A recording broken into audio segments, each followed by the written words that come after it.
Assalamualaikum warahmatullahi wabarakatuh.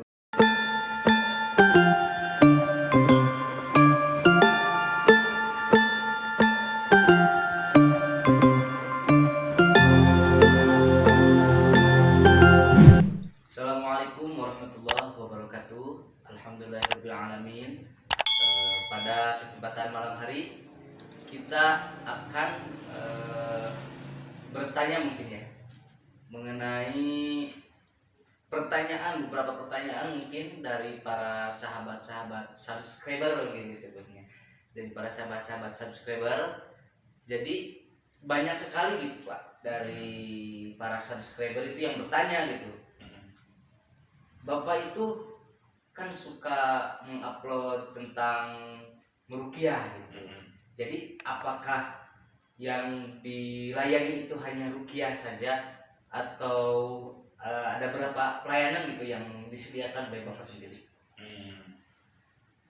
Oke, baik. Terima kasih Kang, teman-teman subscriber sekalian yang saya banggakan. Kita bukan hanya sekedar meruqyah saja selesai, juga memang kita juga melayani bekam, ya hijamah ya, melayani bekam, dan memang insya Allah yang membekam ini pun juga saya bilang ahli ya, dia punya sertifikat dan dia juga berpengalaman, sehingga bukan hanya bekam tapi juga ada refleksi, ditambah lagi dengan terapi telur, apalagi itu totok saraf dan lain-lain, itu akan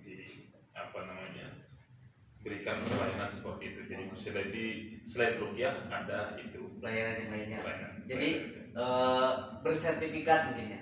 Iya, alhamdulillah. Tim, jadi Ruqyah Syariah Tasikmalaya ini bukan hanya saya sebenarnya, kita ini tim, dan tim itu fokus di ruqyahnya saya, tapi kalau pada penyakit fisik ya, itu nanti ada timnya, makanya termasuk bekam itu. Ternyata memang harus ada diagnosa sampai ke dokter. Itu di kita juga ada tim kesehatan. Jadi nanti dari tim kesehatan itu ternyata tidak menemukan penyakitnya setelah diagnosa, maka biasanya datang ke ruqyah. Habis kita ruqyah beberapa kali, kemudian dilanjutkan dengan bekam dan sebagainya. Jadi bukan hanya pengobatan batin mungkin ya. Jadi dohiron batinan. Betul sekali, insyaallah. Jadi mungkin itu ya para sahabat. Pertama, bahwa di kami itu Ruqyah Syariah Tasikmalaya itu bukan hanya menyediakan pelayanan ruqyah saja, melainkan ada juga bekam, kemudian terapi-terapi misalnya pakai telur ataupun dan lain sebagainya lah. Jadi kalau ada yang gimana gitu kan rasanya dibekam ataupun di ruqyah ataupun refleksi pakai telur dan lain sebagainya, bisa langsung hubungi nomor yang telah kami sediakan mungkin. Oke. Sama totok petir. Oh, masya Allah. Jadi banyak sekali ya para sahabat. Jadi bukan hanya pengobatan batin, melainkan ada juga pengobatan zohirnya. Jadi zohiron batin. Jadi insya Allah kami juga menyediakan obat-obat herbal yang memang diracik khusus, bukan hanya oleh mak-mak di kampung ya, tapi insya Allah terdaftar di BPOM. BPOM ya. Jadi insya Allah aman dan teruji. Masya Allah. Mungkin jadi itu banyak sekali yang dipertanyakan itu Pak oleh para sahabat subscriber. Jadi kan mereka itu melihat Bapak itu suka meruqyah gitu, ataukah hanya ruqyah saja, tapi padahal kan bukan hanya meruqyah saja gitu. Oke, mungkin lanjut kita ke pertanyaan selanjutnya Pak. Di channel kan yang baru suka diupload itu mengenai tentang ruqyah gitu kan. Jadi apa sih yang dinamakan dengan ruqyah itu sendiri gitu kan. Jadi para sahabat subscriber suka menonton video-video Bapak, di mana kan namanya channel juga udah tertera Ruqyah Syariah Tasikmalaya. Tapi mereka itu masih bingung, masih bertanya-tanya gitu kan. Apa sih yang dinamakan dengan ruqyah? Ruqyah itu bahasa Arab ya. Ruqyah itu artinya benteng sebenarnya. Jadi membentengi diri untuk dari segala gangguan. Itu bisa disebut dengan ruqyah. Karena ruqyah sendiri artinya benteng. Kemudian kenapa ruqyah itu ada? Memang penyakit itu datang dari dua hal. Satu, penyakit fisik ya, itu berarti bukan karena kita yang kurang olahraga atau tidak makan teratur begitu dan lain-lain. Juga ada penyakit-penyakit yang muncul itu karena kedengkian orang, atau mungkin saja orang itu salah melakukan pengobatan dengan cara jalan pintas. Contoh, datang ke orang pintar atau dukun lah. Dukun ya. Nah, itu akhirnya dikasih mantra untuk menjaga orang tersebut. Ternyata justru bukan menjaga, tapi memasukkan makhluk itu dalam dirinya untuk menjaga tubuh orang itu. Mungkin bisa disebut ente, kadang-kadang ente gitu. Gitu ya, itulah. Iya, seperti itulah. Jadi jinggolan kita ini. Iya. Sehingga kalau penyakit-penyakit seperti itu, kalau sudah menyatu dengan diri seorang, orang itu tidak mampu mengendalikan diri. Dan dibawa ke dokter pun, dokter akhirnya dicek secara fisik semua sehat, jantung sehat, darahnya normal gitu. Tapi ternyata kok sering gitu, maka biasanya dilarikan ke kita di ruqyah. Biasanya kalau kita ruqyah, biasanya terjadi reaksi yang terjadi itu di luar kesadaran dia. Entah dia teriak-teriak mungkin, atau ngambil jurus mungkin, itu di luar kesadaran dia. Dia baru akan tahu nanti dia melihat videonya sendiri. Kok bisa begini ya? Nah, ternyata ada salah langkah, pingin jalan pintas, contoh pingin cepat kaya datang ke orang pintar, ya, pingin cepat pintar datang ke orang pintar harus begini tanpa belajar. Nah, jadi banyak salah jalan seperti ini. Terus makanya kita mengadakan ruqyah seperti ini, dan ruqyah itu sudah banyak diterangkan oleh beberapa ustadz ya, mulai dari kalau yang saya kenal itu ada Ustadz Faizal gitu. Kemudian ada beberapa ustadz juga yang muncul untuk di YouTube atau di TV itu, termasuk yang sering saya nonton juga ada namanya Ruqyah Aswaja. Begitu. Jadi penyakit itu bukan hanya medis mungkin ya. Ada penyakit non medis gitu ya. Jadi ada dua, ada penyakit medis dan ada penyakit non medis. Mungkin kalau penyakit medis itu urusannya ke dokter gitu, mungkin ya Pak ya. Kalau kita sudah berkali-kali ke dokter, ternyata dokter sudah tidak mampu, jadi ada kejanggalan dalam penyakit tersebut, maka itu berarti adalah penyakit non medis dan dilarikan ke ruqyah, mungkin seperti itu ya. Oke, pertanyaan selanjutnya. Jadi ruqyah itu kan benteng gitu ya Pak, benteng dari gangguan-gangguan gitu ya. Nah, kan sedang rame nih ya di media sosial ataupun di mana gitu kan, khususnya di Indonesia ini gitu kan, mengenai tentang ruqyah. Ramainya begini Pak, jadi ada sebagian orang yang percaya dengan kesurupaan lah gitu ya, dan ada juga orang yang tidak percaya dengan kesurupan gitu. Jadi bagaimana sih pandangan Bapak sendiri mengenai tentang kesurupan tersebut? Bahkan kan suka ada gitu kan yang terjadi bahwa kesurupan massal gitu. Nah, bagaimana coba pandangan dari Bapak sendiri? Kalau pendekatan umumnya begini, dalam sekarang itu ada ilmu yang berdiri kuat berdampingan dengan psikologi. Itu namanya LNR ya, linear linguistic room namanya. Itu dia membagi otak, ada otak sadar, itu ada otak tidak sadar. Nah, otak sadar itu kemudian diterangkan dia di atas, jadi hanya melakukan saat sedang belajar untuk memahami itu otak sadar. Tapi kemudian otak tidak sadar itu biasanya yang membawa kita. Contoh, saya lagi naik motor, saya megang nginjak rem ataupun yang lain-lain, itu sebenarnya otak tidak sadar. Jadi saya menginjak rem tanpa harus saya melihat rem, karena sudah terbiasa. Nah, sesuatu yang terbiasa itu namanya otak tidak sadar itu. Iya. Nah, otak tidak sadar itu kan dia di bagian bawah itu. Nah, jin itu atau makhluk gaib itu dia biasanya bermain-main dengan otak tidak sadar ini. Nah, gitu. Otak tidak sadar ini. Tatkala dia mampu menembus nyampe ke itu, ke otak tidak sadar tadi, Iya. maka dia mampu mengendalikan. Jadi caranya gimana? Ya sering kita rukyah untuk mengembalikan itu dan upaya untuk menyadarkan. Nah, orang-orang yang mempelajari psikologi ya itu biasanya tidak paham atau bukan tidak paham, bahkan tidak percaya dengan adanya kesurupan. Karena dia mempelajari linear linguistic room tadi, gitu. Bahwa otak tidak sadar itu bisa disadarkan. Iya, bisa disadarkan gitu. Tapi tatkala orang itu sampai kemasuki jin, maka dibuat bagaimanapun tidak sadar sebelum kita keluarkan jin tersebut. Iya. Itulah. Kemudian kalau terjadi ruqyah massal seandainya itu, dan itu benar nggak? Benar. Iya. Benar adanya. Kenapa saya bilang benar? Saya juga orang di bimbingan konseling dan saya juga mempelajari psikologi dasar, ilmu psikologi dasar, jadi paham saya itu. Tapi bukan hanya itu, saya juga peruqyah. Jadi sesuatu yang tadi saya anggap, saya juga awalnya sebagaimana beliau tidak percaya dengan adanya kesurupan massal dan lain-lain. Tapi tatkala saya jadi peruqyah, banyak yang kerasukan massal. Bisa dilihat juga di channel kita di sini ya, channel Ruqyah Syariah Tasikmalaya. Di video kedua kalau nggak salah, itu kami mengadakan ruqyah massal di salah satu SMK di Singaparna. Dan banyak yang kena. Saya orang psikologi. Jadi memang tidak semua ilmu itu harus dipahami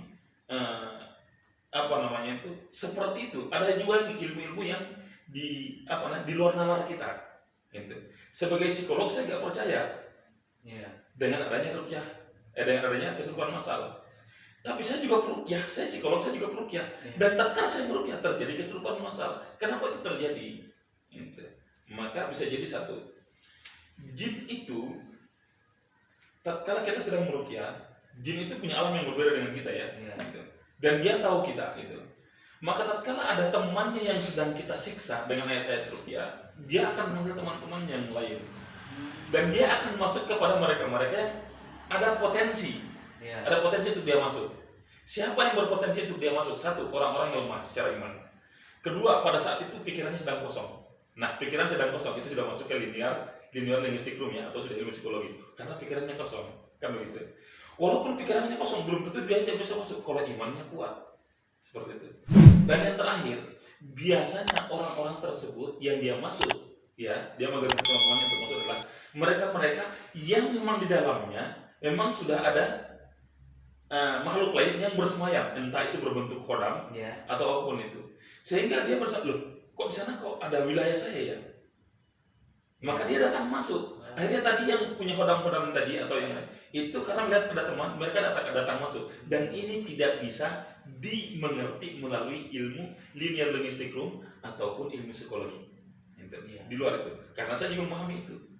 Gitu. Jadi kalau ada orang yang kemudian tidak percaya, untuk mempercayakan dia mudah saja.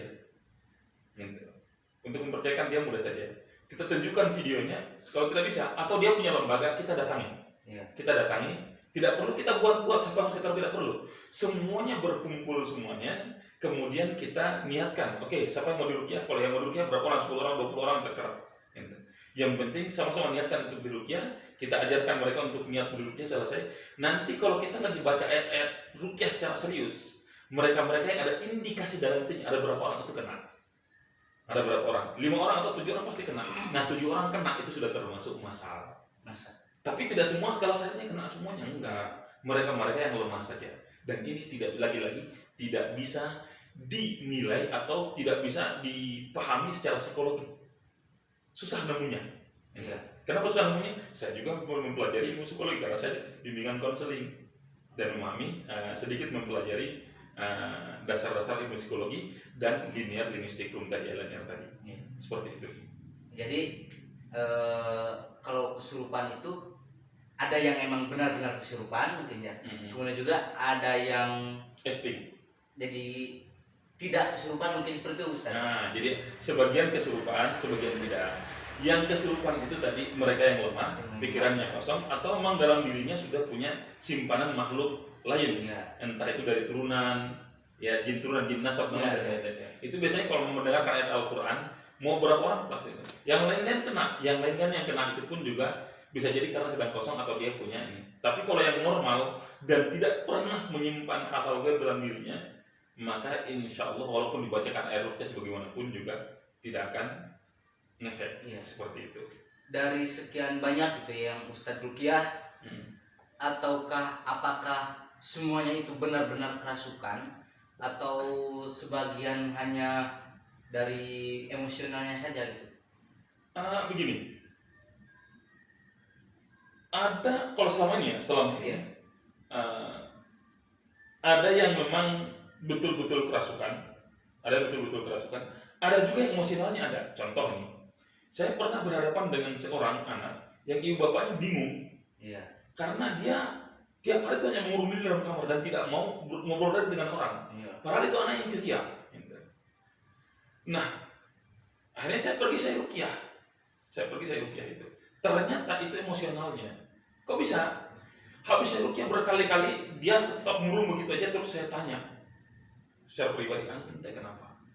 Akhirnya dia bilang begini, saya tuh bingung Ustaz. Saya ini tukang musik, saya ini ahli musik. Saya ini gitaris, saya ini main band itu. Tapi setelah mendengar ada ustadz yang mengatakan musik itu haram, saya tuh bingung, saya harus ikut yang mana ini? Saya main musik, itu salah satu hobi saya. Itu. Sekarang dibilang haram, jadi saya nggak bisa ngapa-ngapain. Itu satu-satunya hiburan saya. Udah saya mau diri saja.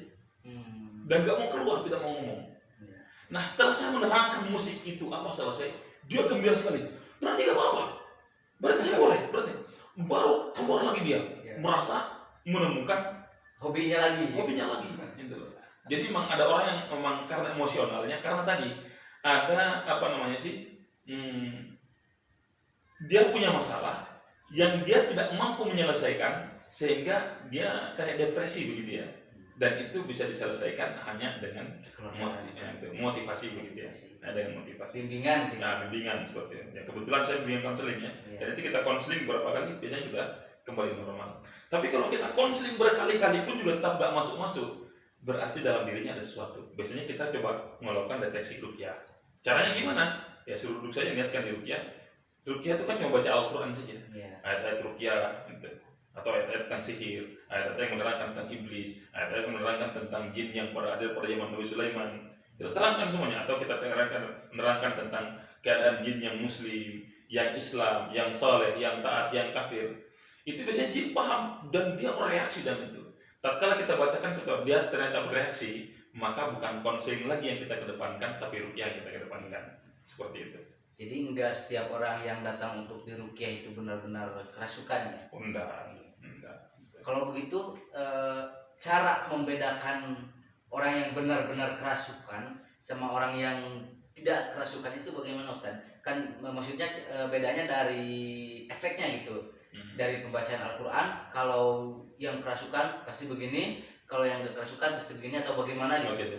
Jadi begini, orang itu ada jin dan tidaknya, atau kerasukan dan tidaknya. Biasanya mereka kalau sudah datang, biasanya saya tanya, masalahmu apa? Biasanya dia akan menerangkan masalahnya. Terus saya tanya, masalahmu privat apa umum?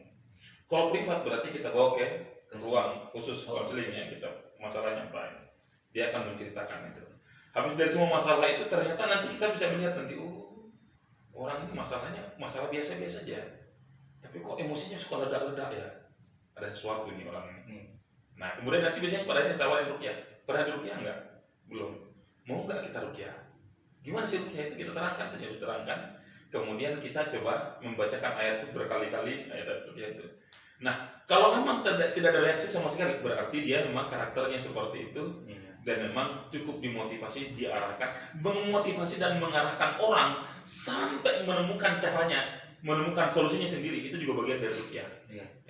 Jadi ruqyah itu ada ruqyah untuk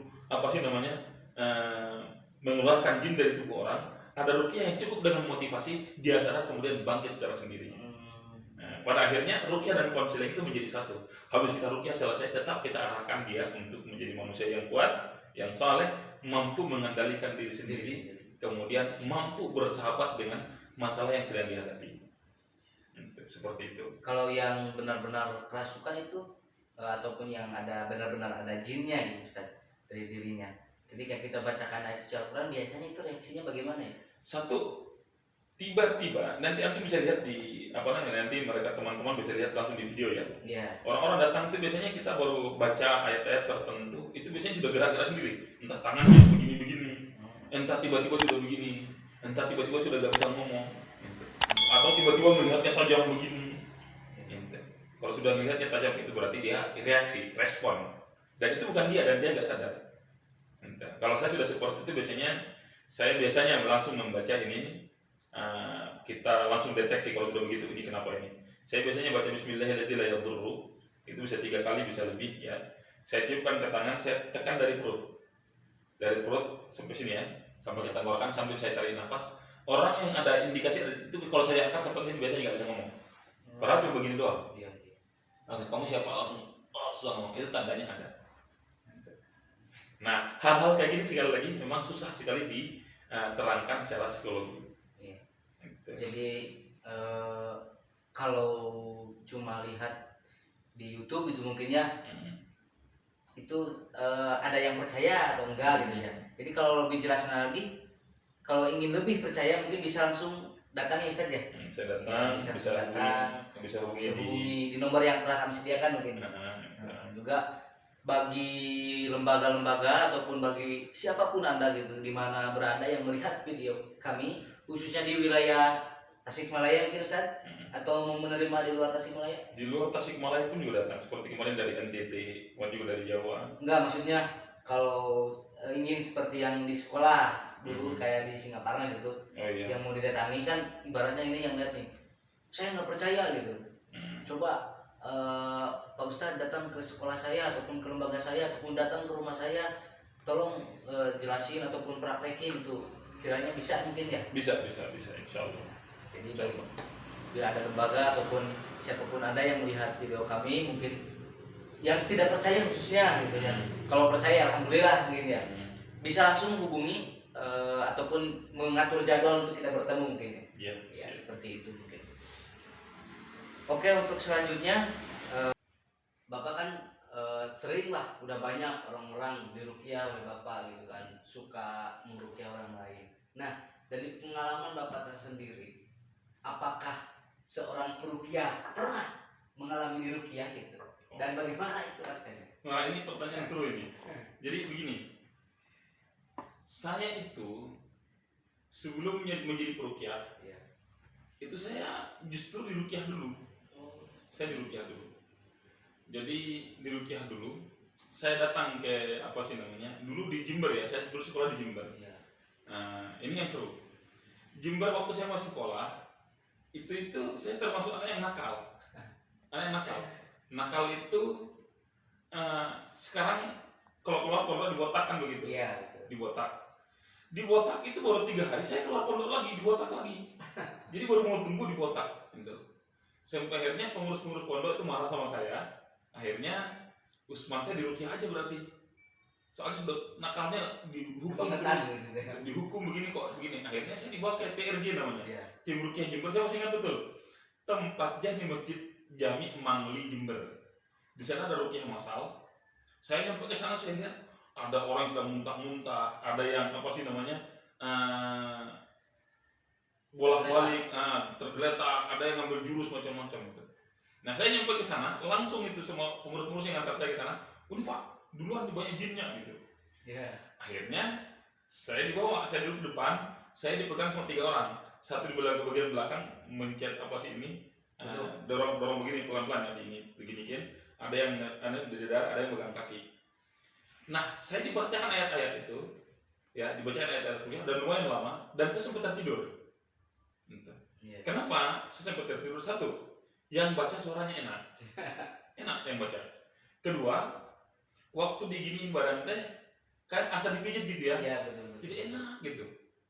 Terus kakiku juga dipencet pelan begini ya. Akhirnya sekolah tertidur saya jadinya. Gitu. Nah, habis itu saya dibangunkan, "Kang, enggak apa-apa?" Saya bilang, "Enggak apa-apa." Gitu. Akhirnya Setelah saya, oh ini nggak apa-apa, ternyata gak ada jinnya gitu, nggak ada gangguan apa-apa. Nah cuma apa yang dibaca selama meruqyah itu, ya, selama meruqyah tadi, apa yang dibaca itu 80% saya hafal. Semua ayat yang dibaca, teman saya walaupun saya nakal, saya suka hafal Quran. Iya. Semua yang dibaca saya hafal. Kok begini? Wah kalau begini saya juga bisa tuh. Langsung saya pulangnya, itu langsung saya buka praktek ruqyah. Lah iya, begitu. Habis itu baru sambil saya datang, langsung praktek tanpa belajar saya. Habis itu baru saya mulai belajar meruqyah. Kepada orang-orang yang bisa meruqyah, pada suatu saat saya di sana di Bondowoso, di Jember saya datangin tim-tim ruqyah itu yang dulu meruqyah saya datang. Akhirnya saya belajar, mengulik lah. Habis itu kemudian viral lagi beberapa asatid yang muncul. Gitu. Ada yang tidak muncul, ada yang videonya nggak viral, tapi kalau sekali meruqyah dia datang cukup megah begini aja orang sudah kenal, sudah begitu sudah. Iya.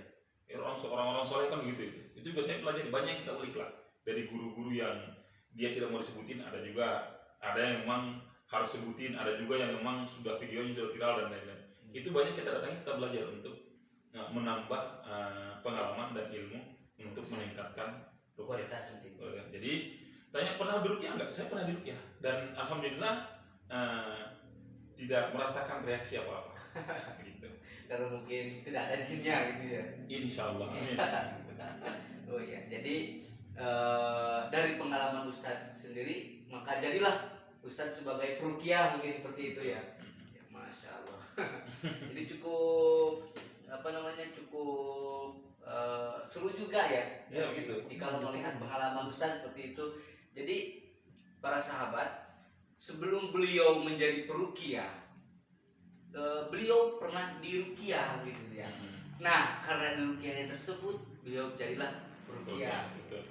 Dan juga dari yang Bapak tadi sampaikan, ternyata Bapak Ustadz ini tidak hanya bisa meruqyah tapi juga menghafal Al-Quran, Pak. Insya Allah. Oke, jadi mungkin sahabat semuanya, para subscriber channel Ruqyah Syariah Tasikmalaya, mungkin pada kesempatan kali ini itu yang kita sampaikan gitu ya. Jadi bila ada pertanyaan ataupun unek-unek yang ada di dalam hati para penonton sekalian, bisa langsung di komen aja mungkin di bawah, ataupun bisa langsung hubungi saja ke nomor kontak yang telah kami sediakan. Dan insya Allah pada pertemuan selanjutnya kita akan membahas tentang sejarah ruqyah dan tata cara ruqyah seperti apa. Siap. Mungkin itu ya Pak. Sekaligus indikasi-indikasi orang yang kemungkinan besar ada Jinnya. darah jin dalam tubuhnya. Oh ya, dan juga mungkin nanti yang akan kita bahas itu tentang gaib, mungkin Pak bisa. Bisa. Ya, tentang gaib. Soalnya kan banyak orang yang percaya dan juga banyak orang yang tidak percaya terhadap gaib tersebut. Bismillah. Insya Allah bisa. Insya Allah bisa. Siap. Insya Allah. Jadi ini insya Allah kita bertemu lagi, kita membahas ini ya. Sejarah. Ruqyah. Iya. Kemudian gaib itu apa? Kemudian jin, setan, iblis itu apa? Mungkin kita akan mengulas ulang. Iya. Insya Allah kita akan. Ya tunggu aja videonya. Di pertemuan selanjutnya. Pertemuan selanjutnya. Oke, baik, mungkin untuk pertemuan kali ini kami cukupkan sekian. Semoga dapat diambil hikmahnya. Mohon maaf atas segala kesalahan dan kehilafannya. Jangan lupa kepada para subscriber semuanya, kepada para penonton yang belum subscribe, segera subscribe channel kami, Ruqyah Syariah Tasikmalaya. Dan juga jangan lupa di-share ke teman-temannya, dan jangan lupa di komen dan di like. Dan jangan lupa di komen dan di like ya. Sekian dari kami, wabillahi taufiq wal hidayah. Wassalamualaikum warahmatullahi wabarakatuh. Waalaikumsalam warahmatullahi wabarakatuh.